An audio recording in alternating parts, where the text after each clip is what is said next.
I am so happy that we have conversations like this morning. And for a very long time, as a young African girl, you have been raised to relate to the uniforms as some really harsh personalities, strict people. Well, people have said, don't go near a military person. These guys are trained to be, quote unquote, ruthless. That is what the society would tell you. But have you ever had a conversation with an ex-military to understand their journey, what it takes to be in the military, what then after? But we have amazing, videos that trend on TikTok and on social media of how emotional moments can get when they come back home, when they miss birthdays, but when they surprise us for their weddings. And it's always a very sweet thing to watch. But how about this morning on the Big Conversation, we actually understand what it means to be in service, what it takes to be in service, and also how is life after being in service. Now, my guest today is an ex-military who worked with the British Army and is here to just share his story and encourage somebody. And when I asked him offset what the objective is, he said, at the end of the day, I want to be the voice of the voiceless. Welcome on set. Thank you for having me. It's really good to have you, and usually I give the viewers the same feel that I have when I'm with you. So look straight into that camera and say your name and probably just, open the conversation. My name is David Opati Atali. I'm Kenyan. I was born Pumwani Hospital. Lived in Huruma for a few years, and then my dad got a promotion.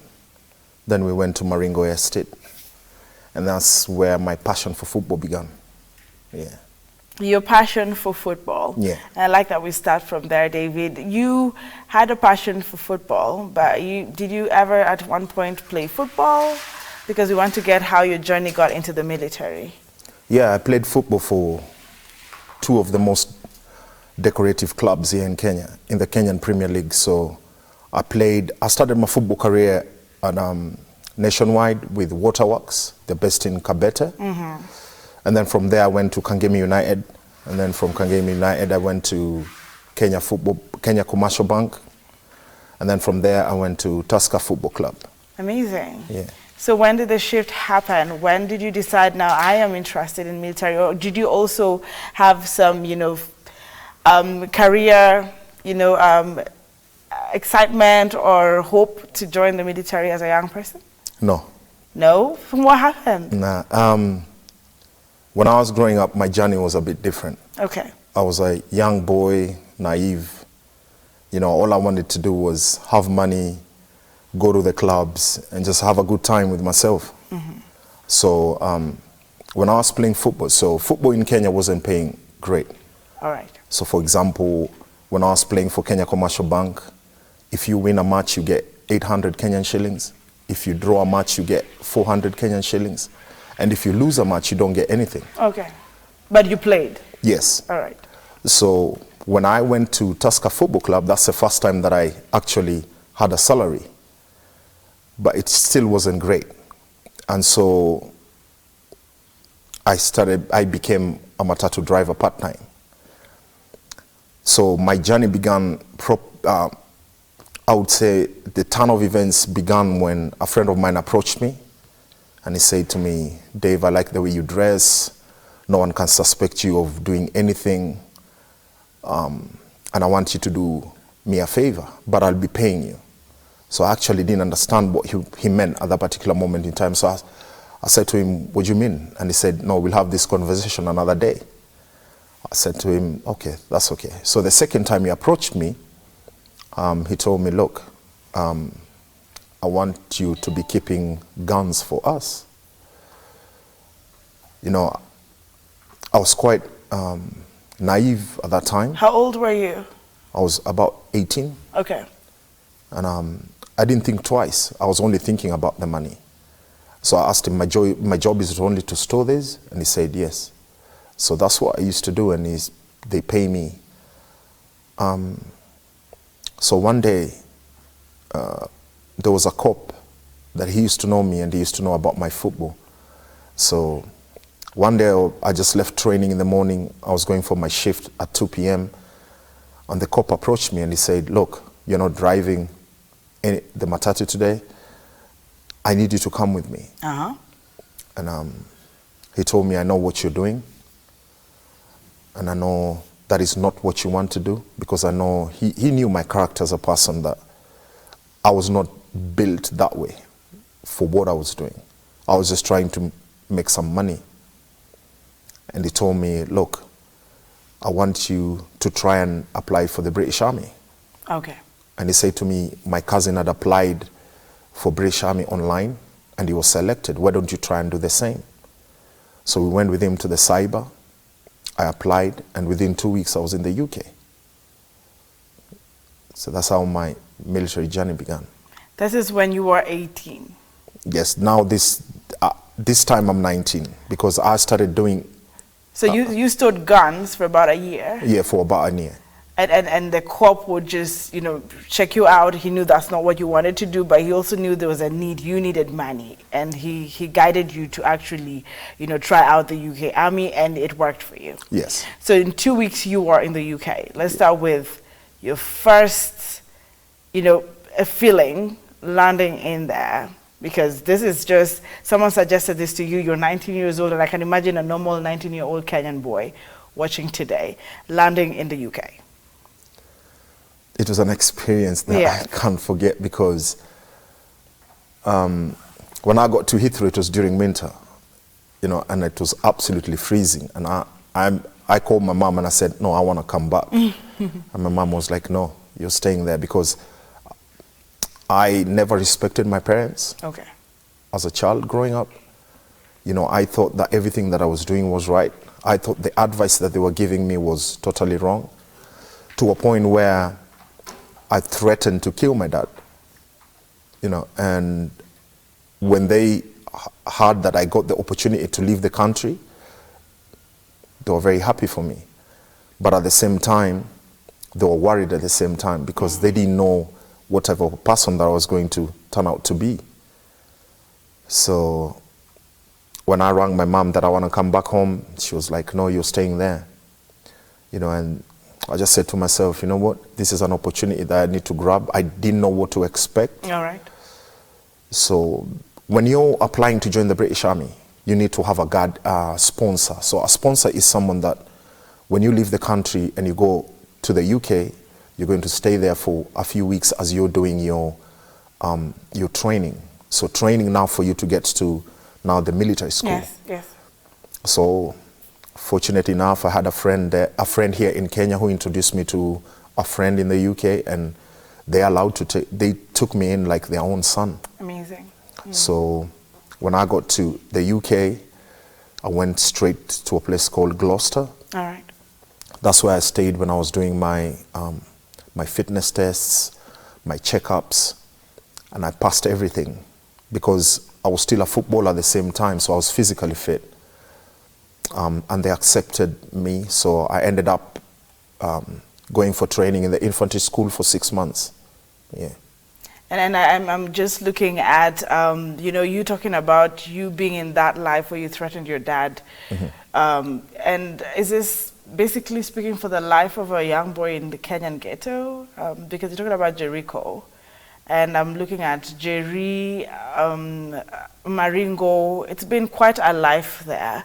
So just to hear from you, maybe would want to hear from you as the boy who grew there. You want to speak, you know, as we proceed now to your life into the military, to the young men who are watching and they think this is the life. What would be your word to the young boys watching today? Because I know a lot of them in Maringo, and it's always this is the gangster life. It's not a pretty life. I would say to young people, first of all, love your parents. Respect them the way they're supposed to be respected, because right now I'm an orphan. The dad that I threatened to kill, he died in 2015. He died without me saying sorry. I just buried my late mom last year. And now they're buried together. So every time, you know, like in December when I went to visit their graves, I just realized, wait a minute, these are people who brought me to this earth. Right now, they're not here. The best thing for me to do is to pray God to forgive me for whatever I was doing back then, and to forgive me for how I was treating my parents back then. And for the young people out there is just love your parents as much as you can, because you will realize their impact when they're not here. And that's what I'm feeling right now. I don't have someone that I could call and talk to as a guardian to me. You know, so the life of trying to make it real quick doesn't take you anywhere. All right. You know, in life, anything that you want to build, you have to start out with a brick for you to have a brick wall. Things might take time, but just be patient, and whatever you're doing must be something positive for you out there. Amazing. And that was just a short, moment there, because having shared his life to the point now we're going to see his military life begin, we need to understand where he came from. And that was just for you watching back at home who is living in this kind of, environment as we're speaking. And of course, we stand with you. So now you're in the military, you have passed your test because you were fit anyway. Mm-hmm. And now your experience now begins, because military can be a bit rigorous. Yeah. Yeah? How did it start now? How did it go? Now we're kick-starting this. I think the first day that I knew that this is going to be something else was the first day now in training. Because I did my training during winter, it was snowing. Mm-hmm. I'm not used to that. So it was those ones of, I'm thinking, the training was so hard that we started 124 people. I think we finished about 24 or 21 people that passed out.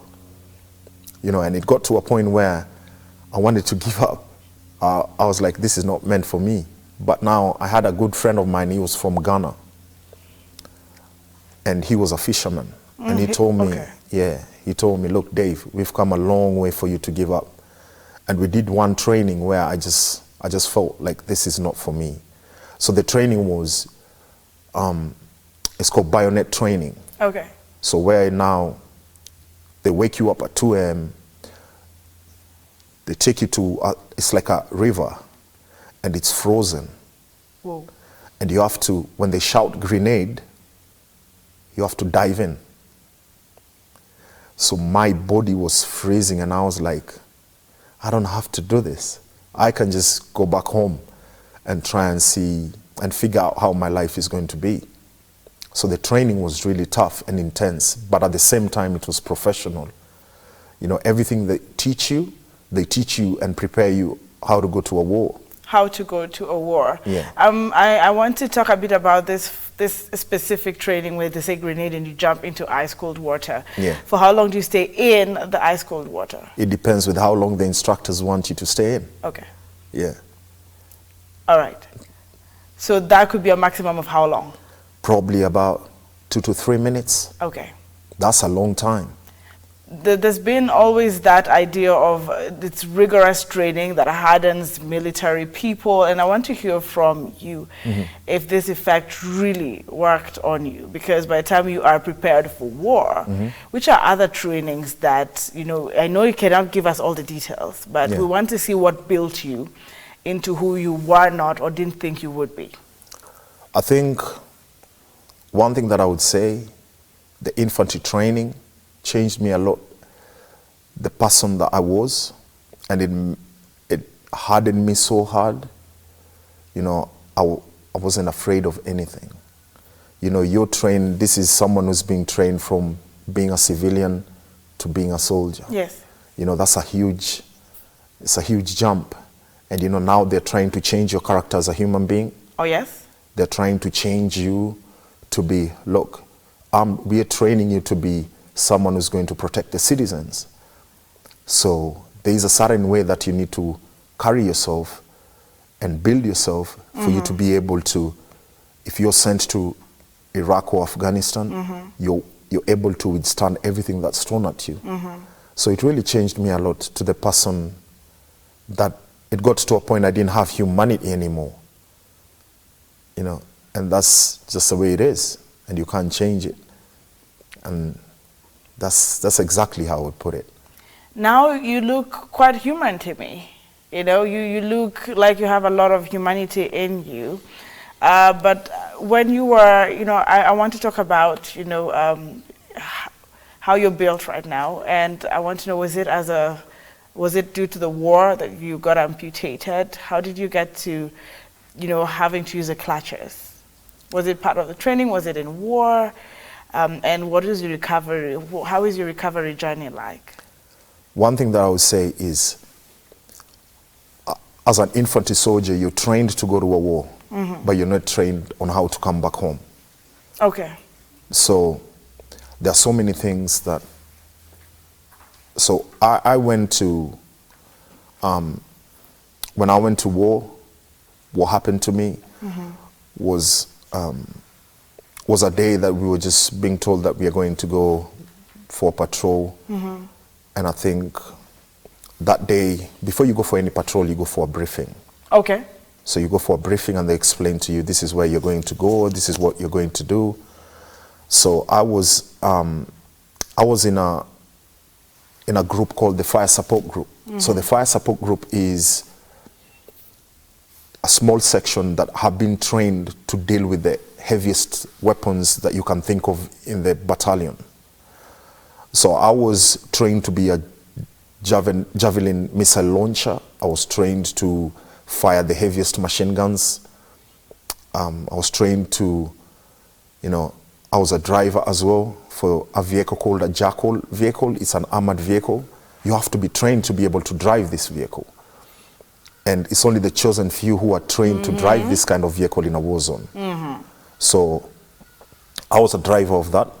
At the same time, I'm carrying my boss, who's a captain. This is in the UK? No, this is in Afghanistan. Afghanistan, right? Okay.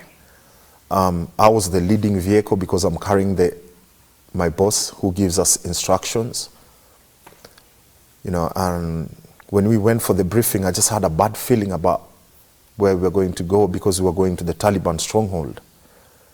And so we were going to watch over the troops who are actually doing the patrols on the lower ground. So we went to the highest peak. So we normally select like the highest hill.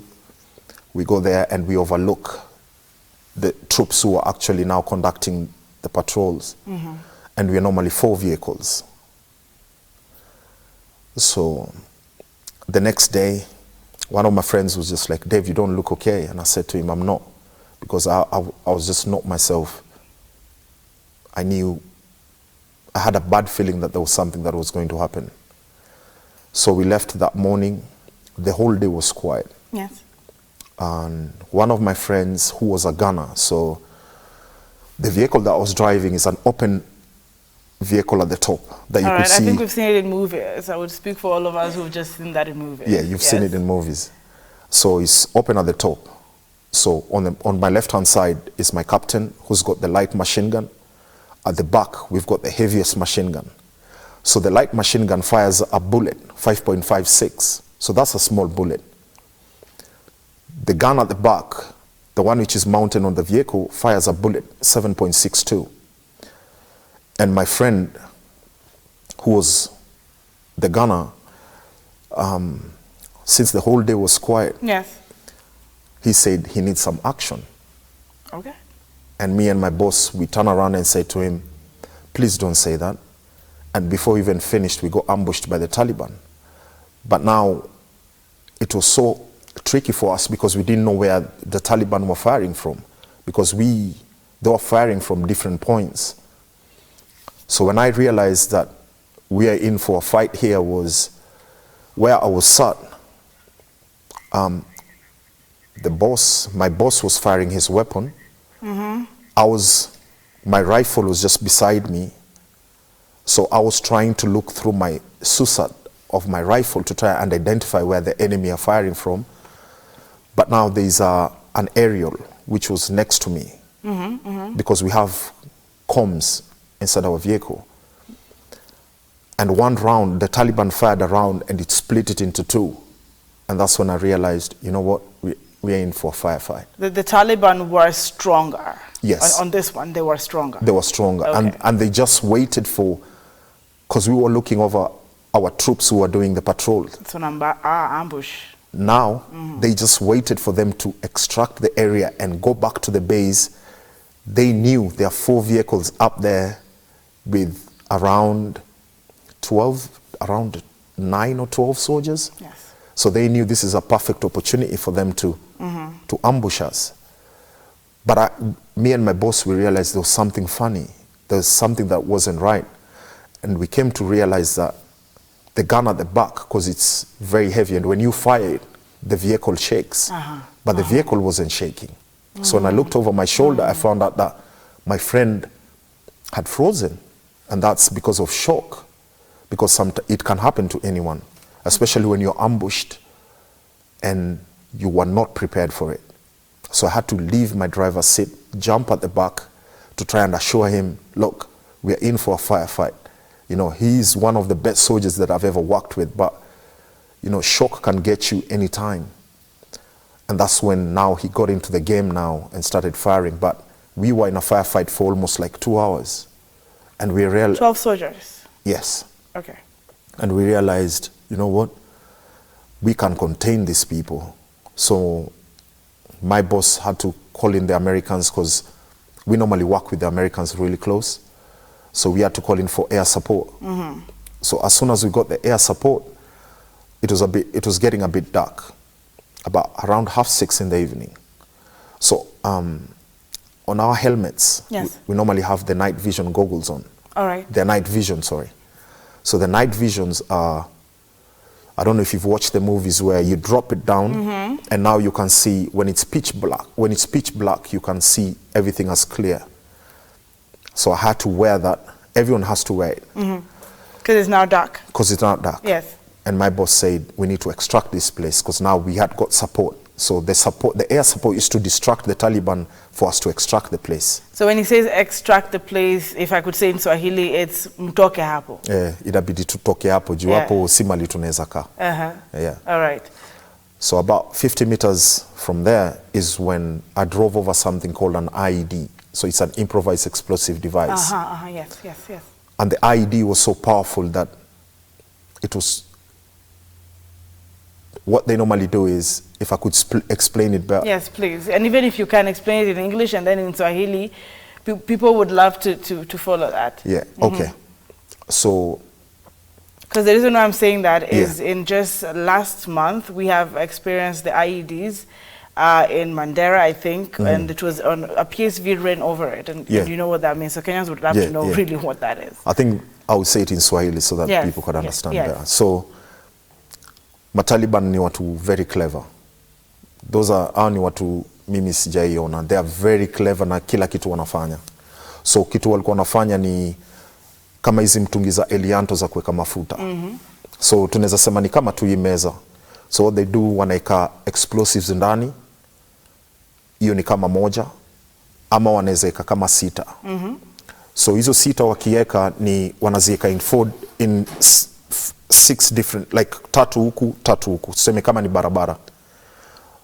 And then kuna battery pack. So hiyo battery pack, ukikanyaga, how heavy ukikanyaga, all 6 of them go off. Unaona? So inategemea na vile au wenyewe wata set up hiyo ID. Lakini sasa kitu ilikuwa inanichanganya after ni hiyo barabara nilipita asubuhi. Okay. The same road nilipita asubuhi. So huko hakuna barabara actually, ni kama tu barabara hizi za mchanga. So the Mamaram road. So mimi kitu na suspect ni walieka either hizo IDs kama tuko kwa firefight ya kutu distract sisi, ama walizieka hapo sasa giza ilianza kuingia. So hiyo ndo the best way as I explain. Okay. Kwa sababu kuna IDs zingine, kuna landmine, kuna IED, which ukikanyaga landmine, yes inaweza kukuua, but ukiwa na bahati ama damage yake itakuwa mob sana. All right. Compared na IED. Jo IED is meant to finish you. It is very strong. As much as the word improvised iko hapo, si kitu kidogo. Yeah, because after I drove over the IED, sikumbuki kitu yote. Mimi niliamka tu UK nikiwa hosi. All right. So I'm looking at this as one of those, life-changing, because that's the one you picked when I asked you about the situation. So umeamka hospitalini. You are regaining conscious because we are getting to, you used to walk in your twos. Yeah. And this ambush now, after it, umeamka sasa. What next? The first thing, when I woke up, I thought I was still in the war zone. So the first thing, because your brain and your mind is very powerful. Yes. And all I could remember was, I'm in Afghanistan. So the first thing when I woke up is I started fighting with the nurses. I'm like, I want to go back to the field. Where is my weapon? Because you're trained to, yes. That's the last memory I had. All right. So waking up in this different environment, I was like, where am I? And I was fighting with them, and then it got to a point where now every time I was struggling, I was feeling this pain that I've never felt before. And they were trying to assure me, like, look, you're in hospital. And that's when I realized, wait a minute, my body is not the same. And that's when I realized, you know what? Then they told me, look, you got blown up. That's why you're here in hospital. So every time I tried to wake up, I would feel there was something wrong with my back, my legs. And that's when I just laid back and I was in tears. I was thinking about my brothers back there. I was thinking, no, because every time someone gets injured or someone gets killed in action, they are man down. And na vile Afghanistan kwa akili yangu na vile tulikuwa tunaona vitu Taliban vile walikuwa, it was hell. As you're speaking, we have families who still have their, breadwinners and their brothers and their moms. I'm sure there are women in the military as well. Yes. Who are still at the forefront. It's just good to hear experience because you're trained to safeguard us. Yeah. And you're literally living for it. Such that even when you woke up, you're still like, where are my weapons? And we are looking at the situation, when you say Taliban not easy to deal with. Yeah. We are standing with them this morning as well. And I'm looking at now your recovery and your acceptance because you're ex-military and to the point now you came out to share your story. Yeah. And even how you came back home. So let's start with, fine, I have accepted. I don't know how long it took you to accept that, okay, this is it. It took me a long time to accept because I was trained and built in a way where I can't show any sign of weakness. Okay. My heart was built differently from the training, from the things that I've seen in the war, the things that have happened to my friends, and now roho yangu ilikuwa too different. Sikuwa na humanity. I didn't have any humanity inside me. And this time during the recovery, that's the toughest because I developed something called war post-traumatic stress disorder, PTSD. Okay. Which I deal with up to date. Okay. So what actually happened is they wanted to amputate my leg immediately, but I told them, no, I want you to try as much as possible to try and save my leg because I'm an African, we don't believe in amputation. So they tried everything, but the doctors were like, the more you keep on living with this leg, the more you won't be able to enjoy your life at all. So I was dealing with that. At the same time, I'm dealing with war post-traumatic stress disorder, where I'm having flashback and nightmares on what I've seen in the wars that I've been to, what have happened to my friends, because there you see all types of things that you can imagine. All right. You see gunshot wounds, you see people being blown up, and people killed in action. And one thing that for us is you can never leave a man behind. So those are the things that they replay in my mind every time, even up to date. So I was struggling with that to a point where I attempted suicide twice.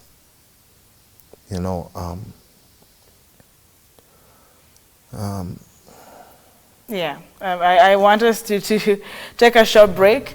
There are a few videos we have put together just to share that they are trained to, pretty much not be as human as a human being can be. We're still continuing with his story. David is here sharing his story, and we're appreciating his strength, coming out here, celebrating first his service to of course, to the state, and of course now learning his recovery journey. But first, let's take a look at some of the videos. Some could be, you know, heartwarming, because people love to see you guys in uniform, surprise people for the weddings, and you still try to keep intact with your family, because you said once the blowing up happened, when you woke up, you thought of your brothers. And maybe if we take a look at this video and come back with the story, we'd love to hear from you. We are live on Facebook at Look Up TV, hashtag The Morning Drift, and today it's just how it is to be in service. But first, let's take a short breather and these videos, then we'll come back with you, David.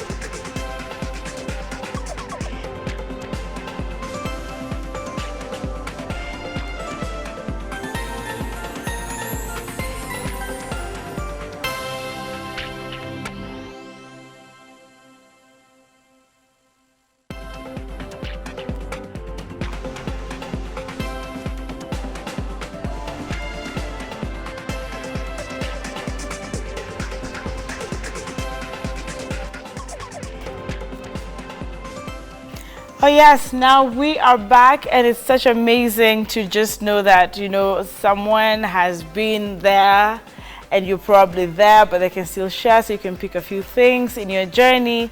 But at the end of the day, he's alive, you know, and that's the most important thing. And welcome back home. You know, I haven't seen you, I hadn't met you, but the fact that you said, I'm Kenyan, I have worked, I have come back, I'm recovering, that in itself is a celebration right here at Look Up TV. Cheers. And we paused there for a while.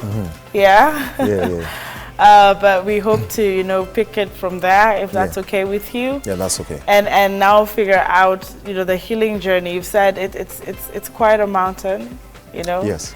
But so far you're making it, and we want to understand, for those who are now ex-military like you, they're probably fighting the same battle. Yes, so many. And yes, so many. And I also would want to know if you've met, you know, if there's support groups as well in Kenya for ex-military. Those are just the experiences we want to hear in this, you know, segment as we continue. But first, from wherever you want to start from, when they say this is all we have to do, you have to let us cut it all, you know, and that was already a battle for you. Yeah. So we're getting to your acceptance. So you're saying you are dealing with this decision, and you're also dealing with the post, I don't know how you call it. PTSD. Yeah, the PTSD. Post-traumatic stress disorder. Yeah, post-traumatic stress disorder. So here you are. Yeah. And now we can pick it from there, and because we want to now understand how the recovery was for you, to the point now you said, I'm going to go on TV and start sharing my story and being a voice for the voiceless. One thing that I would say is I'm quite lucky because back in the UK, they look after their troops. They look after people who've been to the war zones. You know, like for example, for me, I went to a place called Headley Court. So it's a big military base where all the injured soldiers who've been injured in Iraq and Afghanistan go there. So you find people who are double amputees, single amputees like me, triple amputees, so that's 2 legs and an arm. Okay. You find people who are badly brain damaged, people who have issues like broken backs and things like that. So the facility there is quite good because they look after us in where day by day you find yourself in a better position where for you to start your recovery journey is quite easy. Okay.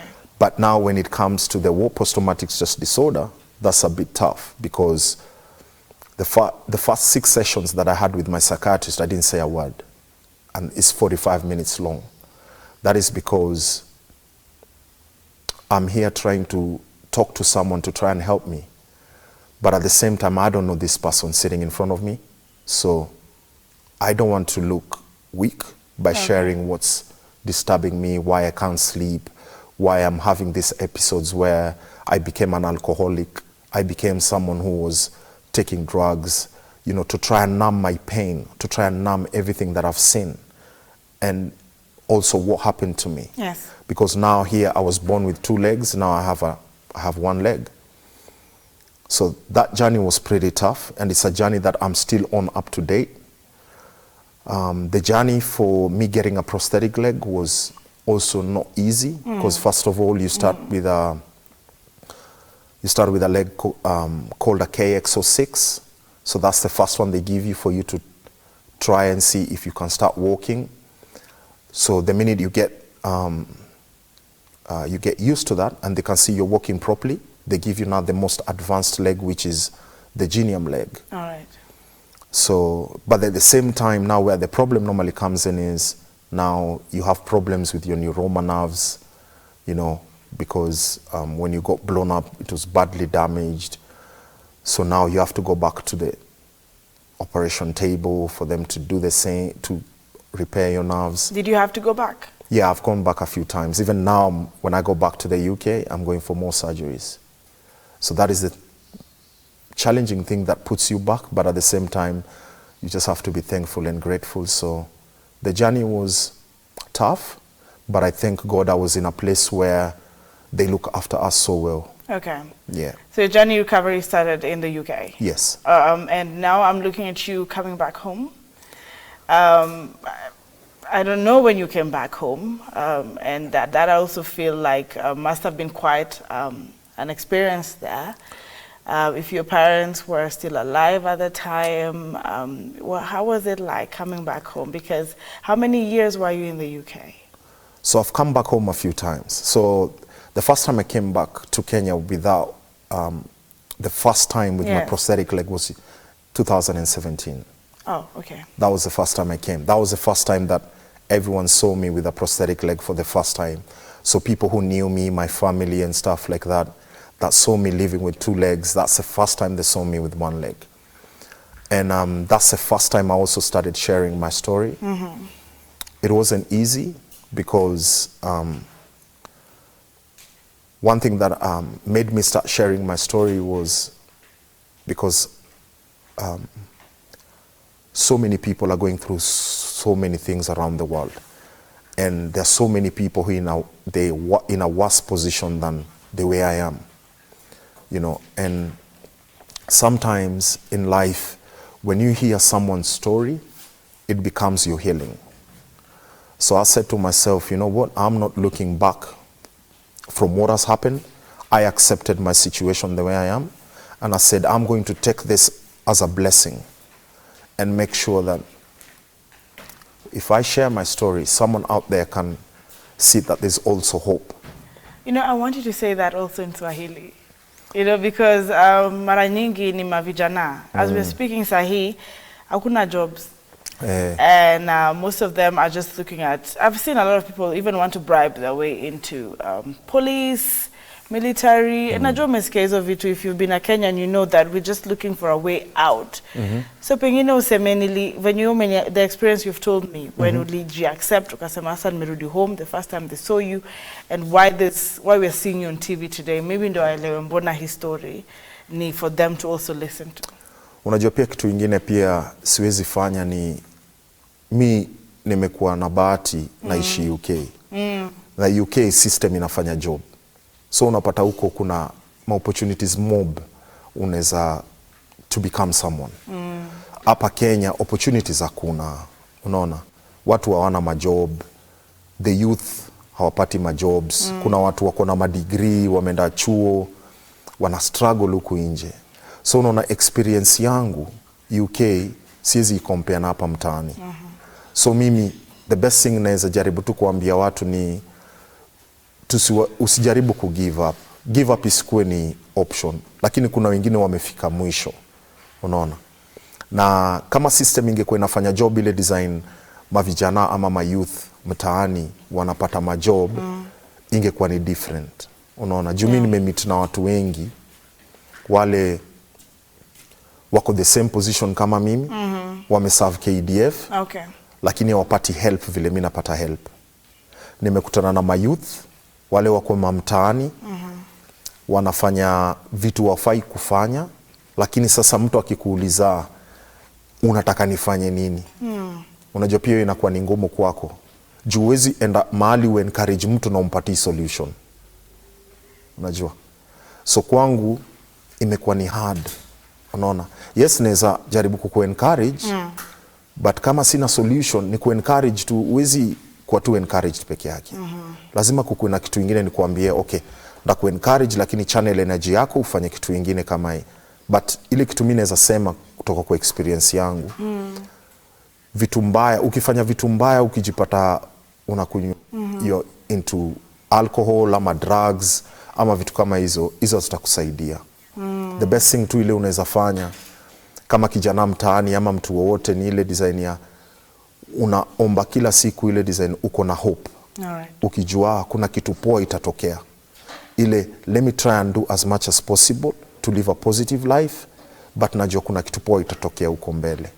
Unajua kila sana chukua hizo breaks ongea na mavijana juu najua anafuatilia story, most of them wamesema hivyo tu venye umesema nitafanya nini. So naona nitoke nje ya country, nitafute 1 2 3. You know, when they hear from you, it's better to actually follow. Juu umesema wana learn from story yako. So of course it's an ex-soldier, ex-military with the UK Army. Yes. Na tunaona hapa Joy Mark anasema a soldier's life in battle and after matters. David survived and has an amazing story to tell. Yeah, thank you. I appreciate that. George Mapesa is saying, okay, Daphne Orina here again. Okay. Thank you for watching. Nelly Andrews saying, David's story is inspiring.